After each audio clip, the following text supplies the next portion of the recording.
Ahoy! Welcome back, welcome on board, come on in. Our last adventure in history took us to look at some of the very first objects that the museum had collected, and we discovered that they were collected while the First World War was still being fought.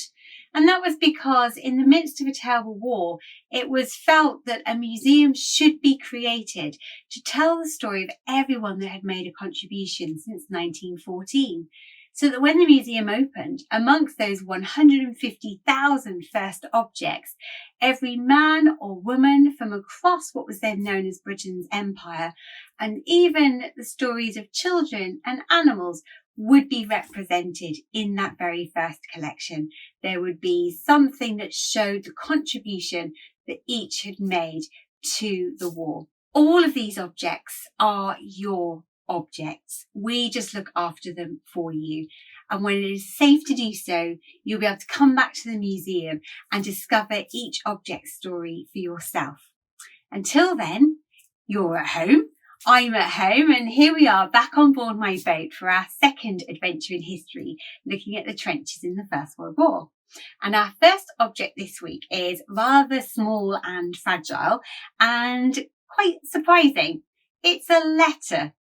Nothing too unexpected about that, you might think, given that we're talking about a time where the main form of communication between people was to write letters, except that this one was written by a 9-year-old boy. His name was Alfie Knight and he lived in Dublin. Now, the First World War was an important time in Ireland's history, and if you'd like to know more about that, please do go to the IWM website. So Alfie is 9 and he decides to put pen to paper and he writes not to family, not to friends. No, he's writing to the British government. He's writing to a particular department in that government, the War Office, and he's writing to the head of the War Office, a certain Lord Kitchener. Field Marshal Kitchener, in fact, which is quite a senior rank in the army. Now, you might know Lord Kitchener, not by his job title or his rank, but because his image has become very, very famous. You probably recognise this poster. It's quite funny how sometimes objects take on a life of their own, because in fact, during the First World War, this poster wasn't widely used at all. It's only after the war that's become one of the most familiar objects associated with that time. So we've got Alfie at 9 writing his letter. Why? Well, he says that he would like to volunteer to join the British Army. He makes his case really well. He says that he's super quick on his bicycle, so he could take messages from the soldiers in the front trenches to the soldiers that were further back really, really quickly. He also says that he's pretty good at fighting. In fact, he often beats boys twice his size in a fight. He ends his letter by saying, "Put me in uniform and I am sure I will give a good account of myself." Now, what's really surprising about Alfie's letter is why a boy as young as Alfie would want to volunteer in a dangerous and horrible war, and how he knew exactly what job he wanted to do and who to write to get that job. Now, of course, Alfie was many years off the required minimum age of 18 to join the army, but we do know of lots of soldiers who had joined up after lying about their real age. And this is the great thing about working at the Imperial War Museum, because when an object makes you think of a question, you look around at what the curators have displayed nearby and you find possible answers. So why were so many men keen to enlist and think of war as an adventure? Well, behind Alfie's letter is a wall of recruitment posters that portrays war as just that, a big adventure, and encouraging young men to do their duty. Next to Alfie's letter is a doll meant for children. And when you look at the face of the doll, do you recognise who it is? Yes, it's Lord Kitchener, that same person who was on the recruitment poster that we saw earlier. And just around the corner from where Alfie's letter is displayed is a trench football game. And this was meant for children. It was a bit of a skillful game. You have to tilt very carefully the trench football board to manoeuvre a tiny ball bearing through a maze of trenches, avoiding the shell holes. And of course, all of this is quite deliberate. It's a way of presenting war as a game, as an adventure. The British government needed men to join up. And so now we can see the sorts of images that Alfie would have seen as a 9-year-old boy. But what about those men and women who were older than Alfie and were able to enlist? When they were sent far from home, how did they keep in touch with their loved ones? For us today, we have the advantages of instant messaging, maybe even video calls to keep in touch with friends and family. But in the era of the First World War, it was more about the written word on postcards and letters. And I've got some rather beautiful postcards here on the boat, and they're not even printed. They're actually made of fabric, and they've been hand stitched, hand embroidered on the front, and then the message is written on the back. Some of the most interesting postcards and letters that I have read in the museum were sent by Albert Tattershaw. Now, Albert was 21 in 1914, and he sees those recruiting posters that we saw with Alfies Letter, and he joins the 20th Battalion of the Manchester Regiment. And while he's on training, he starts to write back to mum and dad and his younger sister and younger brothers about life in the army. In one of his letters, he describes what sounds like a really grueling march with about 26 kilograms on his back, including a very heavy woolen blanket, he writes. So they're marching around 15 miles with this 26 kilograms. What does that look like? So I've been back to the onboard gym and again fetched out the 2.5 kilogram plates. So we've got 2 on board, so together that's 5 kilograms. I would need another 8 of these plates to get close to the weight that Albert and the other new recruits were marching with on that route march. I wonder how many books that would be in your school bag to get to that weight. Quite a few, I think.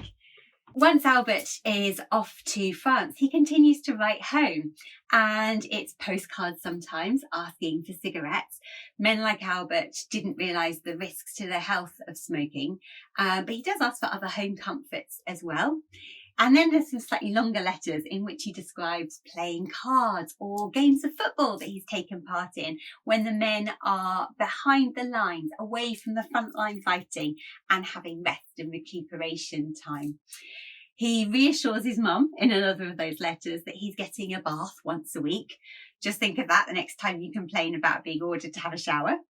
And in one of his most amusing letters from February 1916, I've read that he jokes to mum and dad that he's doing so much digging that when he comes back home, he'll be qualified to be a coal miner. When Albert is writing the letters to mum and dad, he often starts off by thanking them for their letters to him, and particularly the news that they tell him of home. And just like that Princess Mary gift box that we saw in last week's Adventure in History, it was so important to keep your spirits up, to know that there were people back home who were thinking of you, who loved you, who wanted you to know that you were still in their thoughts. And this was very much recognised by the Army Postal Service, which over the course of the First World War delivered around 2 billion letters.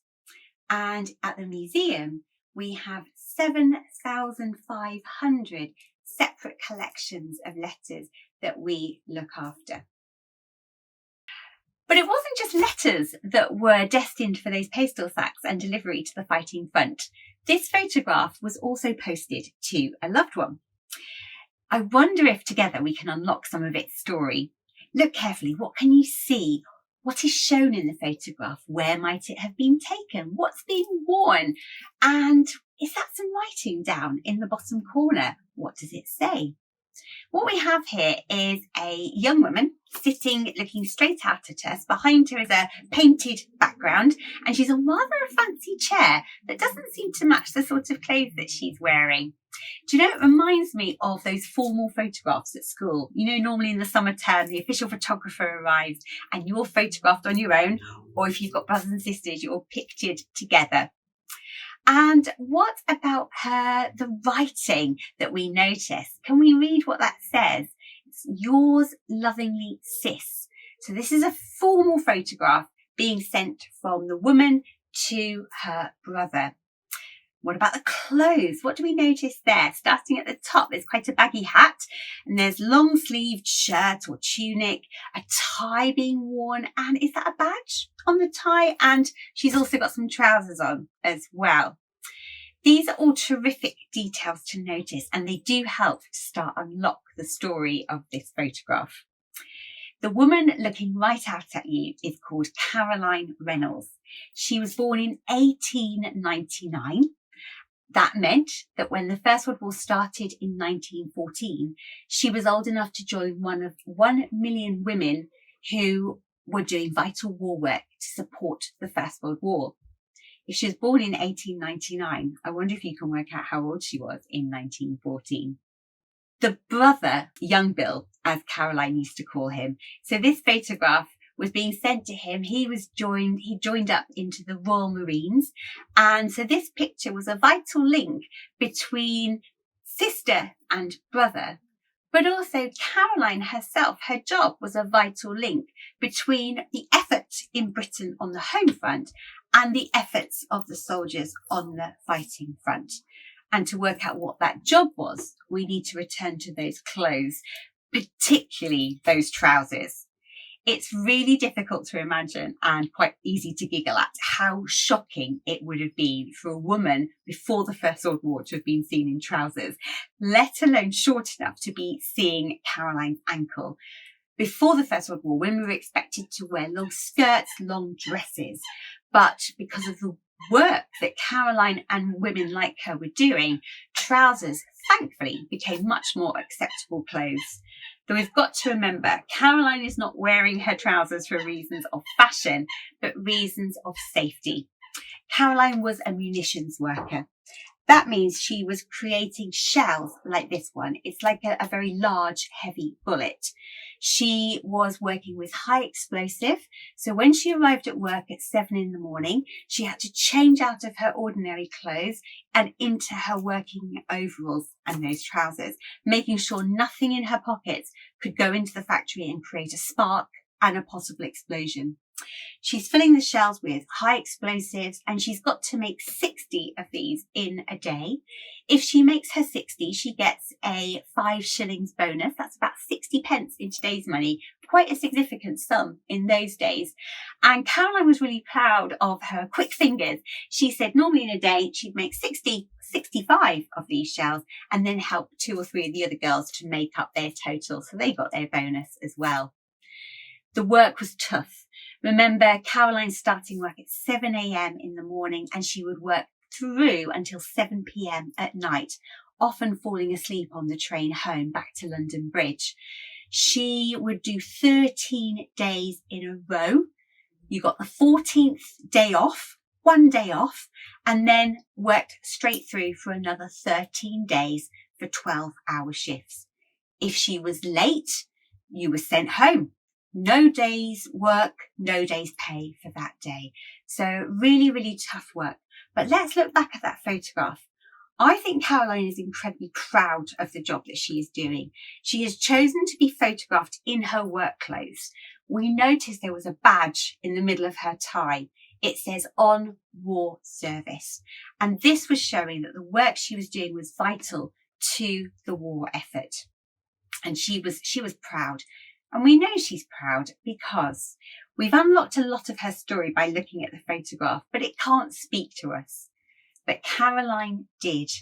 Before she died at the age of 86, she spoke to an interviewer in the Imperial War Museums sound archive.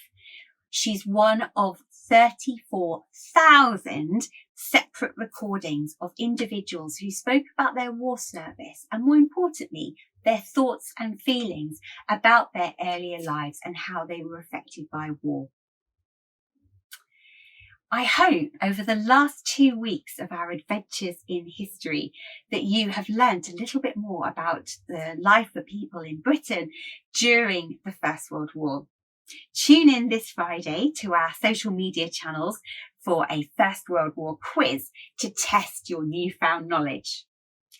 Imperial War Museums are a charity, and if you feel able to donate to help us keep bringing history alive and telling these important stories, please also go to our website to find out more. On our next adventure in history, we will be thinking about some more people like Caroline, who were vital support to the fighting front. We're going to look particularly at medicine and people who were doing unexpected roles, caring for the wounded and providing first aid. Until then, thank you very much, farewell, and see you on our next adventure in history.